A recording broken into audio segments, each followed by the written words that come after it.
Good morning. Welcome to Lesson 194 of A Course in Miracles.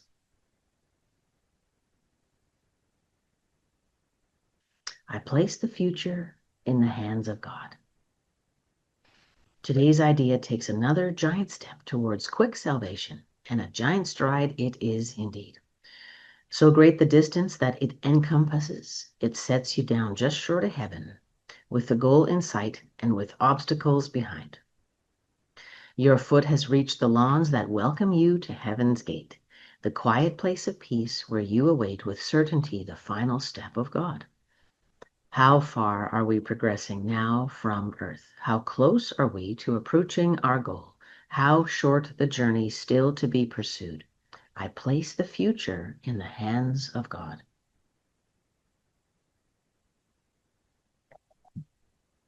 Accept today's idea, and you have passed all anxiety, all pits of hell, all blackness of depression, all thoughts of sin, devastation brought about by guilt.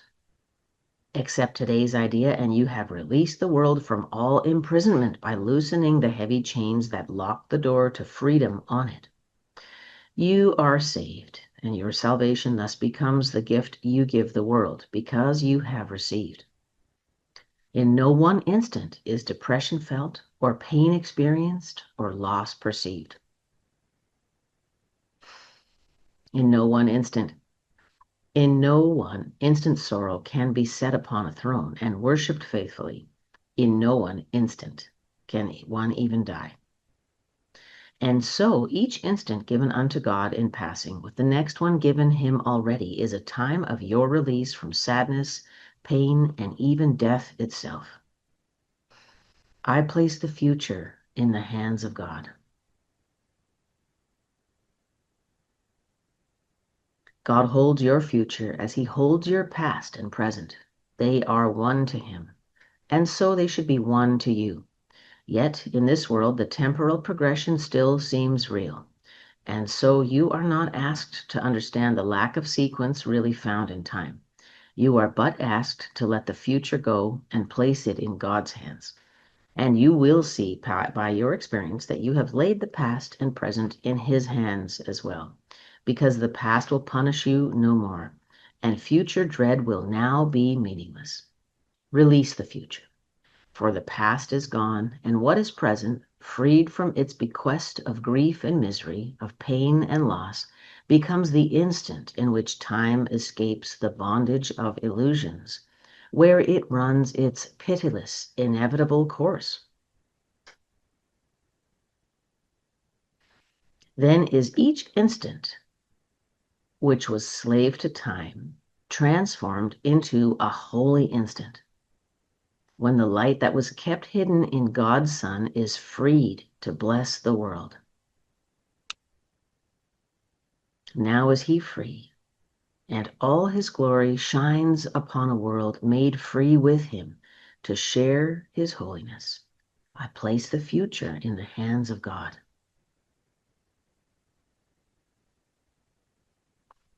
If you can see the lesson for today as the deliverance it really is, you will not hesitate to give as much consistent effort as you can to make it be a part of you.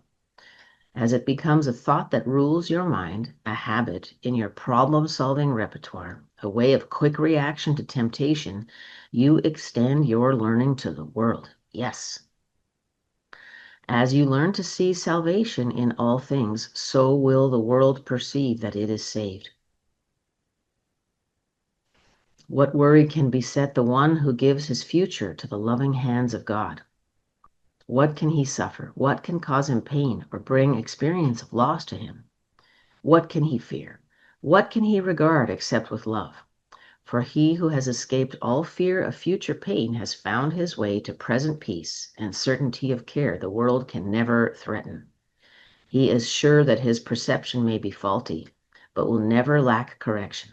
He is free to choose again when he has been deceived, to change his mind when he has made mistakes. Place then your future in the hands of God, for thus you call the memory of him to come again, replacing all your thoughts of sin and evil with the truth of love. Think you the world could not fail to gain thereby, and every living creature not respond with healed perception? Who entrusts himself to God has also placed the world within the hands to which he has himself appealed for comfort and security. He lays aside the sick illusions of the world along with his, and offers peace to both. Now we are saved indeed, for in God's hands we rest untroubled, sure that only good can come to us. If we forget, we will be gently reassured. If we accept an unforgiving thought, it will soon be replaced by love's reflection. And if we are tempted to attack, we will appeal to him who guards our rest, to make the choice for us that leaves temptation far behind. No longer is the world our enemy, for we have chosen that we be its friend. I place the future in the hands of God. Let's breathe in and out together for a few moments. These last couple lessons have been so powerful. I will review a few core sentences from today's lesson.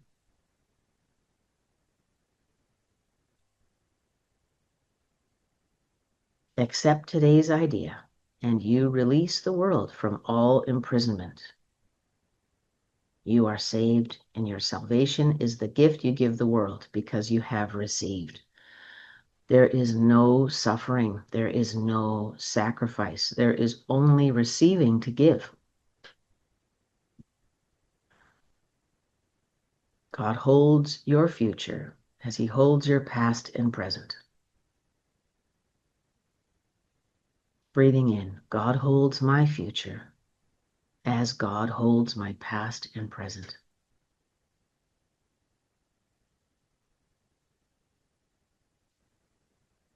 We are not asked to understand the lack of sequence found in time, but to let the future go and place it in God's hands.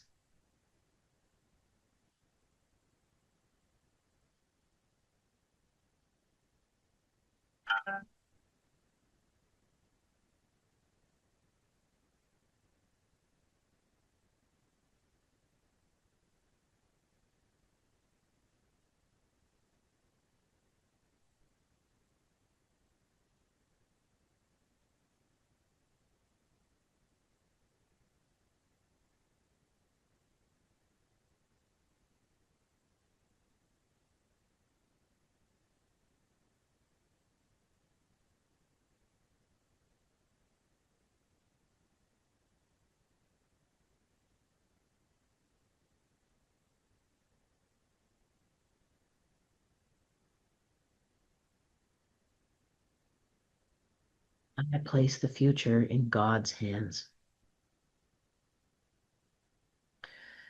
Let us pray for the willingness, and let's develop the habit and the consistency. Let's do the work to get it done, to make today's thought become a thought that rules our mind.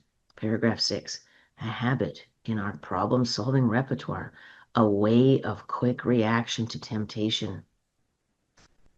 And that is how we extend our learning to the world. That's it. As we see salvation in all things, so will the world perceive it is saved. What worry can beset the one who gives his future to the loving hands of God? What can she suffer? What can cause her pain or bring experience of loss? What can he fear? And what can she regard except with love? For she who has escaped all fear of the future has found the way to present peace.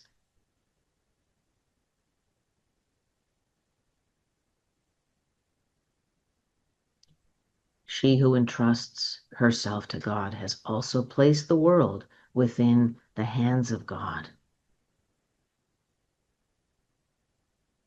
And let us take a moment to rest untroubled in God's hands, sure that only good can come to us when we feel doubt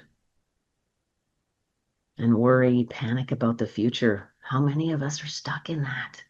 Today is our practice of something very different. No longer is the world our enemy. We have chosen that we be its friend.